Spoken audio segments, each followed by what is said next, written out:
Hello, my name's Courtney Mohammed. I'm the Clinical Nutrition Coordinator here at Holy Cross. Today we're going to talk about how to read a food label. It's the first in a series of nutrition-related topics we would like to present to you at the Pulmonary Rehab.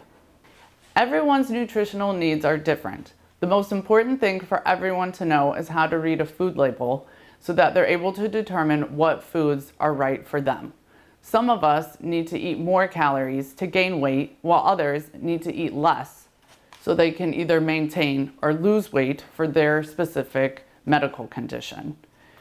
So, in order to know how to read a food label, the most important thing is to always start at the top, check the serving size, and how many calories are in that specific serving size.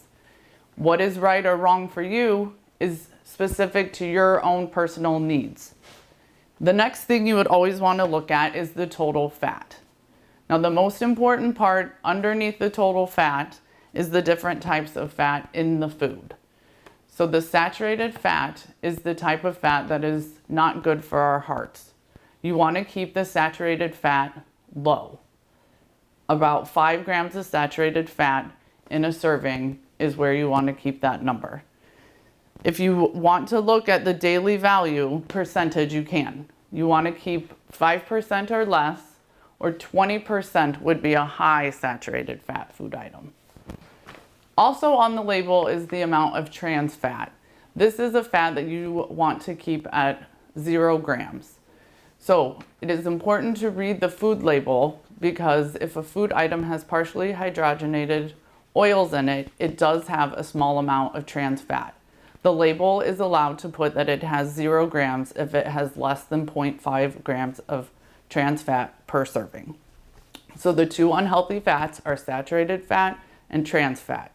Healthier fats would be monounsaturated fats. These are fats that are good for your heart and your cholesterol. The next thing that you would want to look at is the sodium. Sodium is very difficult probably for everyone to keep low, but every American and every person really needs to watch how much sodium they take in. On average, we take about 4,000 to 5,000 milligrams of sodium per day. It is recommended by the American Dietary Guidelines that we consume about 2,300 milligrams of sodium per day. For those of us that have been told by our physician to follow a low sodium diet, you generally need to eat between 1,500 and 2,000 milligrams of sodium per day. So when you're looking at the sodium content of a food item, if it's a snack item, 140 milligrams of sodium or less is considered a low sodium food. If you're looking to find a product that is going to be a meal, maybe you need a quick dinner and you're looking for a frozen food, you would want to look for like 500 milligrams of sodium or less in that food item. Just remember, your total for the day should be around 2,000 milligrams of sodium or less. The food label also shows you how much cholesterol is in a food item. It was previously recommended to keep this number at about 300 milligrams or less.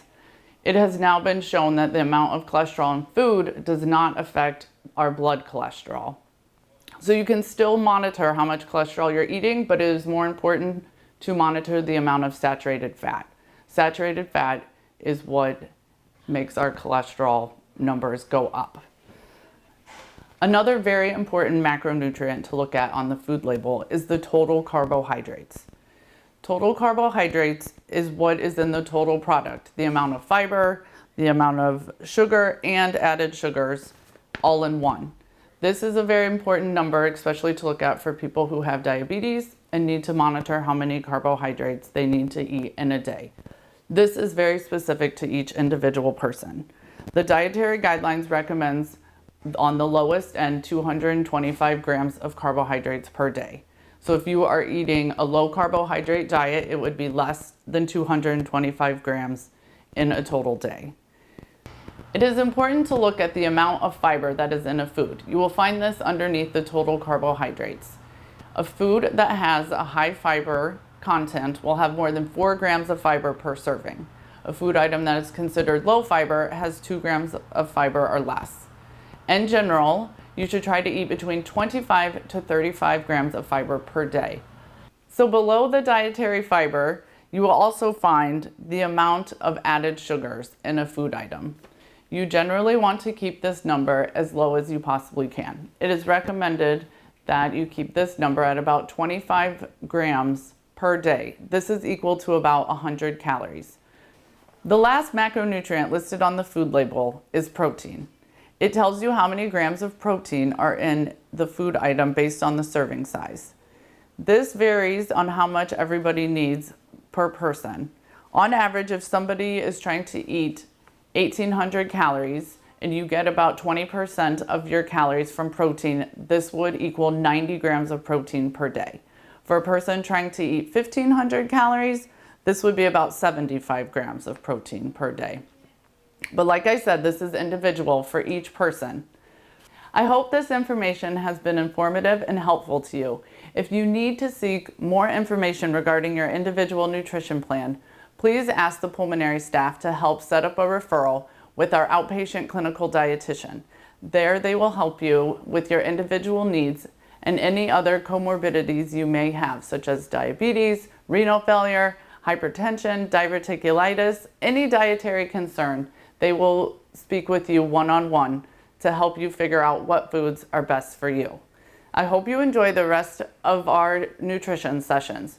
We have different recipes, cooking, and many different nutrition topics to share with you. Have a great day. Stay healthy.